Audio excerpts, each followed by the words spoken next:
अच्छा, तो आज मैं आपके साथ डिस्कस करने लगा हूँ इडियम्स, इडियोमेटिक एक्सप्रेशंस। ये क्या है, ये हम क्यों इस्तेमाल करते हैं या हमें क्यों सीखना चाहिए, ये मैं बताता हूँ आपको। आप तो सुनते हैं ना अच्छी अच्छी बातें अपनी लैंग्वेज में, यानी मुहावरे। जो होशियार यानी वाइज लोग जो होते हैं, जिनमें विजडम होता है, वो लोग जो अपनी जुबान में जो है ना किसी को समझाने के लिए या बात को मतलब पूरे समंदर को कूजे में बंद करने के लिए क्या इस्तेमाल करते हैं, मुहावरे। तो ये वही मुहावरे होते हैं, ठीक है। हालात को समझ के, उसका मतलब समझ के, उसकी जो ओरिजिनेशन है वो समझ के, और हम जो है ना एक बंदे पे वो मुहावरा अप्लाई करते हैं, ठीक है। अपनी लैंग्वेजेस में इसी तरह इंग्लिश में भी है, और बहुत सारे हैं, बेशुमार है, ठीक है। मैं इस सीरीज में करने लगा हूँ आप लोगों के साथ कम से कम 500 प्रोवर्ब्स, ठीक है। 500 जो ऑथेंटिक और बहुत ज्यादा अट्रैक्टिव है, ठीक है। वो एडवर्ब में आपके आप नॉट एडवर्ब, प्रोवर्ब आपके साथ जो है ना वो डिस्कस करने लगा हूँ। तो आज हम सिर्फ 3 करेंगे, ठीक है। उसमें पहला नंबर जो है इसका आ रहा है, ठीक है। ये है अ ब्लैक शीप। अच्छा, अ ब्लैक शीप, जैसे कि आपको मतलब नाम से ही पता चल रहा है, ब्लैक शीप यानी काली भेड़। ब्लैक शीप अब हम कहाँ इस्तेमाल करते हैं, कैसे करते हैं, या ये मुहावरा हमने कब इस्तेमाल करना है। तो इसकी जो है ना 4 बुनियादी बातें जो है ना हमें समझनी है। एक तो ये रेफर किस चीज को करता है, यानी इशारा किस चीज की तरफ करता है ये मुहावरा, ठीक है, ये जो इडियम है। अच्छा, दूसरा इसकी जो है ना वो ओरिजिनेशन क्या है, ये कहाँ से ओरिजिनेट हुआ है, यानी कहाँ से आया है, जुबान में, लैंग्वेज में कहाँ से शामिल हुआ है, ठीक है। तीसरा हम इनकी एग्जांपल्स देंगे, एग्जांपल से मैं आपको समझूंगा कि किस तरह आप लोगों ने सेंटेंस में इस्तेमाल करना है। और चौथी जो चीज है वो है सिचुएशन, यानी आपने सिचुएशन को भी देखना है कि किस तरह के लोगों के लिए किस मौके पर मैंने इस इडियम को उस बंदे पर अप्लाई करना है, ठीक है। तो ये थी जनरल बातें, यानी प्रोवर्ब के लिए, या आप कह सकते हैं ईडियम के लिए, इडियोमेटिक एक्सप्रेशन के लिए, इसके लिए। अ ब्लैक शीप रेफर करता है ये किसको, यानी a member of a family और group. A member of a family यानी एक बंदा, एक फैमिली का या ग्रुप का।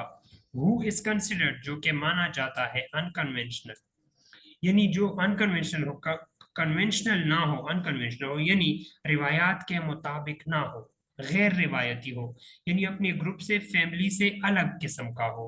इरेगुलर हो, यानी सब एक तरह के चलते हैं उस फैमिली या ग्रुप में, और ये बंदा जो है ना, ये बंदा जिसको हम ब्लैक शीप कहते हैं, ये इरेगुलर होता है, ठीक है। कभी सुबह तो कभी शाम, कभी शाम तो कभी दोपहर, इस तरह का।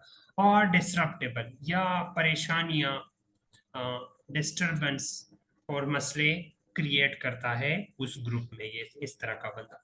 तो हमने 3 तरह के जो है ना वो वर्ड उसके लिए इस्तेमाल किए, एडजेक्टिव, अनकन्वेंशनल, इरेगुलर और डिसरिप्यूटेबल, जिनकी कोई हैसियत ना हो, जिनकी कोई इज्जत ना हो, मतलब बेइज्जत किस्म का बंदा फैमिली में, ठीक है।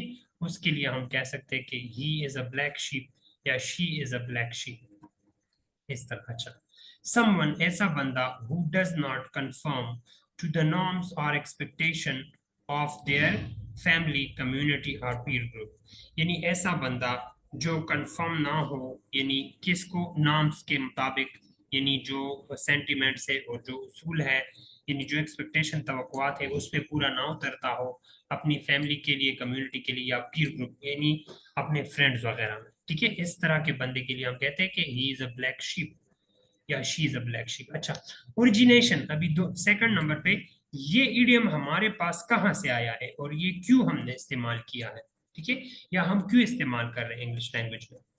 तो ये, चलो देखते हैं। The phrase is thought to have originated from the idea that in a flock of white sheep a single black sheep stand out as different and unusual. जैसा कि हम देखते हैं कि भेड़िए जो है ना वो व्हाइट कलर के होते हैं, और उनमें ज्यादातर जो है ना वो जो रेवड़ की शक्ल में होते हैं और ज्यादातर व्हाइट होते हैं। उनमें अगर आप ब्लैक शीप को खड़ा कर देते हैं, तो जाहिर सी बात है, आपको तो पता है कि ब्लैक शिप तो है ना उसमें साफ नजर आएगा। तो वहां से ये ओरिजिनेट हुआ है, ये जो हमारे पास जो ईडियम है, यानी उस चीज को मद्देनजर रख के हम जो है ना शरीफ लोगों में एक बंदा बदमाश किस्म का हो फैमिली में ग्रुप में, तो हम कहते हैं ये उस काली बैड़ की तरह है। ठीक है, तो उससे हमारा मतलब ये है, वहां पर, वहां तो सिर्फ कलर का जो है ना वो हमने लिया है ना आइडिया, यहाँ पर तो इनकी आदत से हम इसको कहते हैं कि ये उस तरह का है। ठीक है, तो हम ये प्रोवर्ब मुहावरा यूज करते हैं इस तरह के बंदे के लिए। ओरिजिनेशन इसकी इस बेस पे हुई है। अच्छा, एग्जांपल, फॉर एग्जांपल किस तरह, he is the black sheep of the family, always getting into trouble, हमेशा परेशानियां लाता है वो फैमिली में black sheep. She is a black sheep in her community with her unconventional lifestyle and ideas. वो जो है ना अपनी कम्युनिटी में क्या है, ब्लैक शीप है। उसकी लाइफस्टाइल जो है अनकन्वेंशनल है, यानी रिवायात के मुताबिक नहीं है, रस्म और रिवाज को जो है ना वो फॉलो नहीं करती, कोई और लाइफस्टाइल जो है ना उसने अडॉप्ट किया हुआ है, तो इसलिए वो ब्लैक शीप कहलाती है। अच्छा, situation to apply, situation to apply जो मैंने यहाँ पर लिखा हुआ है, यानी आपको कब ये इस्तेमाल करना है और कब मुनासिब होगा कि आप इसको इस्तेमाल करें। अच्छा, it is often used to describe someone, ये आमतौर पर हम इस्तेमाल करते हैं कि ऐसे बंदे को डिस्क्राइब करें who is seen as an outsider, जो आउटसाइडर लगता हो, मतलब उस फैमिली से ऐसा लगता हो कि इससे इसका कोई ताल्लुक ही नहीं है। अ रेबेल यानी रिबेलियस हो, ठीक है, बागी हो, और नॉन कंफर्मिस्ट या नॉन कंफर्मिस्ट हो यानी सिचुएशंस के मुताबिक कंफर्म नहीं करता हो रिवायात वगैरह में, और जो तरतोर तरीके होते हैं, often with a hint of disapproval और क्यूरियोसिटी, और हमेशा जो है ना वो उस पे जो हिंट है वो डिसअप्रूवल का है, वो काबिल कबूल नहीं होता कहीं भी। ठीक है, और हमेशा मशकूक किस्म का होता है वो ऐसा बंदा। ठीक है, तो ये सिचुएशन टू अप्लाई है। इस तरह के बंदे को अगर आपने डिस्क्राइब करना है तो उसके लिए आसान सा एक वर्ड आप क्या यूज करेंगे, अ ब्लैक शीप। अगर आप यूज करें उसके लिए कि he is a black sheep, तो सामने वाला बंदा अगर इस ईडियम को समझता है और उसको पता है कि ये रेफर किस चीज को करता है ये ईडियम, इसकी ओरिजिनेशन क्या है, एग्जाम्पल किस तरह है, या इसकी सिचुएशन टू अप्लाई क्या है, तो फिर वो बंदा समझ जाएगा कि हाँ, जो इसने बात की तो वो ब्लैक शीप है, मतलब इसमें ये खराबियां है इसलिए। ठीक है, तो उम्मीद है आप समझ रहे हैं मेरी जो प्रोवर्ब है इसको। चैनल को सब्सक्राइब करिए अगर आपको वीडियोस अच्छी लग रही है, तो मैं आगे और भी आपके साथ ये चीज़ें शेयर करने वाला हूँ, और इन चीज़ों को आप अपनी लैंग्वेज में लाएं। ये जो है ना इससे आपकी लैंग्वेज की जो ब्यूटी है वो ज्यादा बढ़ती है। ठीक है, तो चलो बढ़ते हैं नेक्स्ट की तरफ। Number second we have here is a bull in a china shop, a bull in a china shop. अच्छा, अभी दो तरह का है ये, a bull in a china shop. अभी मुकम्मल कंट्रास्ट है यहाँ पर। एक बुल, बुल एक जंगली जो है ना वो जानवर है, यानी अ, बैल। ठीक है, जंगली बैल इन चाइना शॉप, और चाइना शॉप एक ऐसी जगह जो बिल्कुल नाजुकी के साथ सजाई सजाई हुई जगह, यानी चाइना शॉप बहुत डिलिकेटली वो अपने शॉप को मेंटेन रखते हैं, और चीजें बहुत बारीकी से रखते हैं ना, नर्म और नाजुक चीजें होती है चाइना की। ठीक है, इसलिए तो यहाँ पर एक जानवर किस्म का एनिमल, और यहाँ पर चाइना शॉप डिलीकेसी, एक तरफ पर जो है ना वो मतलब जानवरपन, और दूसरे तरफ पर जो है ना वो डिलीकेसी है, नरमी है। तो देखते हैं कि इसका क्या मतलब है। यह रेफर करता है समवन, ऐसे बंदे को, हु इज क्लमजी, जो कि सख्त किस्म का हो, जिसके जोड़ वगैरह सख्त किस्म के हो, यानी जानवर टाइप का हो, एंड केयरलेस और बेपरवाह हो, इन अ डिलिकेट और सेंसिटिव सिचुएशन, यानी नाजुक हालत में या हसास हालत में ऐसा बंदा जो क्लमजी हो और केयरलेस लो, बेपरवाह किस्म का हो, उसके लिए हम कहते हैं कि you are a bull in a china shop. Okay, अच्छा, a person who is liable to cause damage और डिस्ट्रक्शन, यानी ऐसा बंदा जो कॉज करे डैमेज को, यानी तबाही लाए, यानी खराबियां लाए, और डिस्ट्रक्शन तबाही लाए, ऑफन अनइंटेंशनली, ज्यादातर उसका इरादा नहीं होता, ठीक है, कि ऐसा करे, ड्यू टू देयर रेकलेस और टफलेस बिहेवियर, अपनी जो है ना वो जो उसकी जो बिहेवियर होती है ना वो टफ किस्म की होती है और रेकलेस किस्म की होती है ना, तो उसको बेचारे को पता नहीं चलता, पर वो करता रहता है, यानी अगर ग्लास हाथ में ले लिया तो ग्लास टक, ग्लास टूट गया, प्याला ले लिया तो प्याला टूट गया, इस तरह वो करते हैं। ठीक है, इधर उधर भी घूमता है तो किसी ना किसी चीज को गिराता है, ऐसे बंदे के लिए। ठीक है, बोले ना चाइना शॉप। अच्छा, समझ रहे हैं आप। ठीक है, तो हर फैमिली भी में भी होता है, हमारे फैमिली में भी एक है। ठीक है, ज्यादातर फैमिलीज में इस तरह के लोग होते हैं।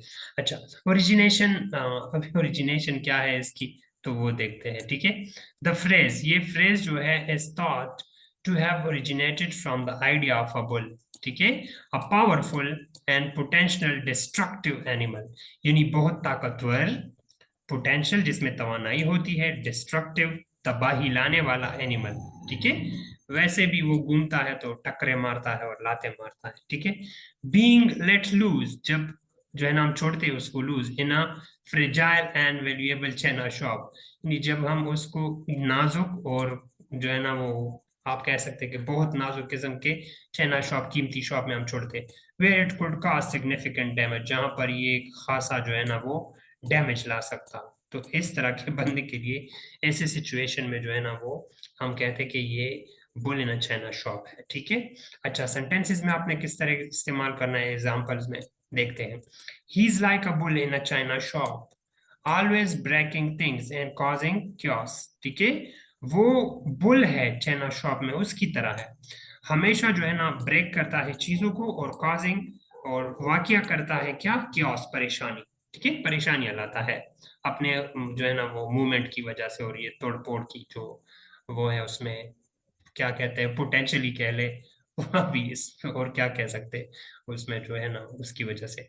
अच्छा, she is a bull in a china shop when it comes to handling sensitive negotiations. ठीक है, वो जो है ना जब बात सेंसिटिव साथ नेगोशिएशन की आ जाती है, तो वो जो है ना bull in a china shop है। ठीक है, उससे सारा कुछ खराब दराम बराम हो जाता है, वो सिचुएशन, वो हालात उसके काबू से जो है ना वो निकल जाते हैं। समझ रहे हैं आप?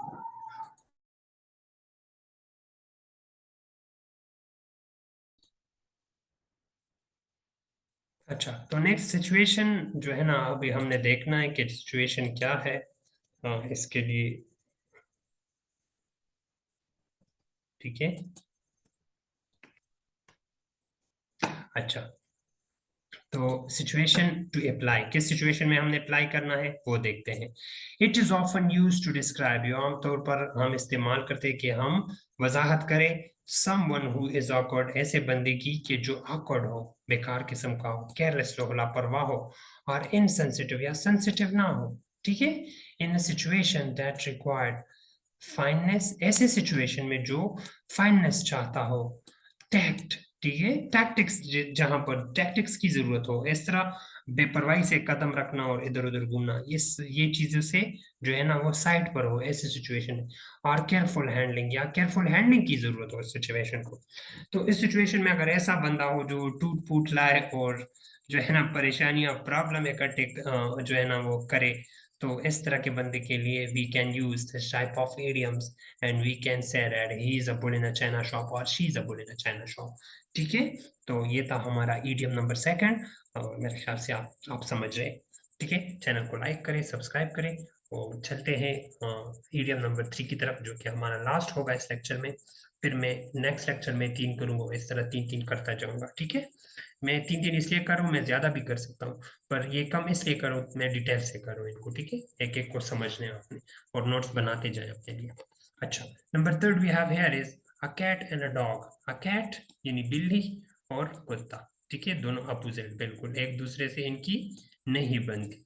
ठीक है, हर वक्त लड़ते झगड़ते हैं, तो आप समझ रहे हैं कि किस तरह के लोगों के लिए हम ये इस्तेमाल कर सकते हैं। अच्छा, तो रेफर किस तरफ है, अ सिचुएशन, ऐसी हालत वेयर टू पीपल, जहां पर दो लोग, हर ग्रुप या दो ग्रुप, आर कॉन्स्टेंटली फाइटिंग, यानी अब हम कह सकते हैं कि पीपल पार्टी और नवाज शरीफ की जो पार्टी थी वो कॉन्स्टेंटली फाइट करते थे, पर अब नहीं कर रहे, अब नहीं कर रहे, अब आप समझ रहे हैं मुझसे बेहतर ये चीज। ठीक है, मुझे वजाहत करने की जरूरत नहीं है। अच्छा, आर्गुइंग यानी दो लोग या दो पार्टी या दो ग्रुप जो है ना आर्गू करते हैं, हमेशा बहस करते हैं, और इन कॉन्फ्लिक्ट या जंग में रहते हैं, लड़ाई में, विद ईच अदर, एक दूसरे के साथ। ठीक है, a relationship marked by frequent quarrels. Okay, ऐसा ताल्लुक जो जिसमें जल्दी जल्दी लड़ाई आती हो, टेंशन एंड एनिमोसिटी और दुश्मनी आती हो, similar to the stereotypical rivalry between cats and dogs, जिस तरह जो है ना स्टीरियोटिपिकल राइवलरी जो है ना वो मुकाबले होते हैं, रकीबानापन जो होता है वो एक दूसरे के लिए जो रकीब बनते हैं, कैट्स एंड डॉग, इसी तरह की जो है ना रिलेशन के लिए हम a cat and dog life जो है ना ये इस्तेमाल करते हैं ऐसे लोगों के लिए। अच्छा, एग्जाम्पल क्या है देखते हैं।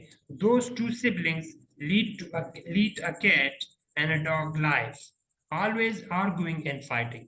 यानी वो जो दो बहन भाई है, ठीक है, वो क्या करते हैं, like lead a cat and a dog life जो है ना वो गुजारते हैं a cat and a dog life की तरह। ठीक है, cat and a dog life वो गुजारते हैं क्योंकि वो हमेशा आर्ग्यू करते हैं ये, ठीक है, और क्या करते हैं दूसरा, फाइट करते हैं। अच्छा, द टू पॉलिटिकल पार्टी, चलो जी यहाँ पर एग्जांपल भी आ गया। The two political party have been living a cat and dog life for years constantly at odds, हमेशा जो है ना लड़ाई में रहते हैं दो पार्टियां, और जो है ना क्या है, पॉलिटिकल पार्टी जो है ना living what a cat and dog life, और ये हमारे सामने है पाकिस्तान में, पूरी दुनिया के सामने कि क्या हो रहा है। ठीक है, अच्छा, सिचुएशन टू रिप्लाई देखना है हमने, खत्म करते हैं, ठीक है, लेक्चर लंबा हो रहा है। तो सिचुएशन टू रिप्लाई क्या है, it is often used to describe a tumultuous, contentious or hostile relationship where peace and harmony seem elusive। ठीक है, ऐसे हम यूज करते हैं ऐसे रिलेशनशिप में, ऐसे ताल्लुकात में जहां पर जो है ना मसले हो, झगड़े हो, परेशानियां हो, दुश्मनियां हो, और जो है ना क्योस हो, दोनों दो बंदों के आपस में या दो ग्रुप्स के आपस में। ठीक है, तो जहां पर पीस, हार्मनी या हम आहंगी कोई नाम की कोई चीज ही नहीं हो। ठीक है, इस तरह के सिचुएशन में ऐसे ग्रुप या बंदों के लिए हम कहते हैं कि a cat and dog life, they live a cat and a dog life, okay, like this. Okay, तो ये था आज के लिए हमारा। अपना ख्याल रखें, स्टे ब्लेस्ड, चैनल को सब्सक्राइब करें जरूर, आगे शेयर करें दोस्तों के साथ ताकि उनको भी फायदा हो। अल्लाह ने के बाद।